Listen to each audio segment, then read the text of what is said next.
Yeah, good morning, my Facebook family and friends. Yeah, this is me, Zai. We'll talk about, let's talk about it. If you would see that I made a little small video of the current conditions in our Shreveport City, dealing with the crime, of course. But then I wanted to just come in and comment on the trifleness, filth of the city. We was in a specific part of downtown, of the riverfront, and the trash was overrun, and the lawn was unmaintained.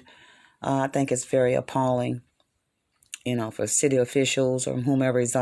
My question is anybody running the city, or is anybody working? I know we just probably want to exclude to put blame on COVID for shutting everything down, but as I stated previously, I know it's some comments that I made, about the city just gone to the dogs, as well as the crime. I'm sure that anybody noticed.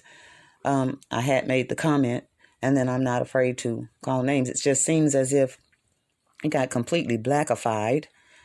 Black is a neutral color, not to say that, I love my culture or whatever, but since it seemingly, when Cedric took office, Cedric Glover took office, and then we had Ollie Tyler, and then now we have Adrian Perkins.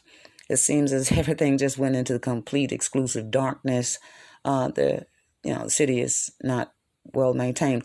I do recall, and when I thusly remember when giving up recognition or to Hightower, when Hightower was mayor, the city was well run. It was beautified with flowers planting, and the fountains were overflowing, and the lights were on the bridge. But it just seems as if now that everything has gone to the dogs. I don't understand. It'll seem like they got the priorities mixed up. Again, I did another video assuming the conditions of a road or a street that lines to the Ahmad is Green Oaks High School. It's just seemingly to have been there. I've been like that for a long, long time.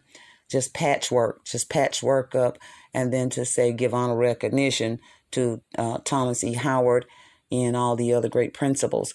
But I just wanted to, suggest that if there's anybody on the city council that's warming up seats, or is it in the budget, or is it in process, or something to be done with the street. I know that those were just not potholes. I would like to call them big craters as big as, the Grand Canyon, that does damage to your front end. Of course, I've not ever heard of bond proposals or anything, and I'm just trying to understand. We're getting our priorities mixed up. Somebody please help me to understand or recollect or understand the process of what it takes to get things up and going. It seems like a lot of talking going on, but not enough action. Like everybody want to be chief, but there's no Indians.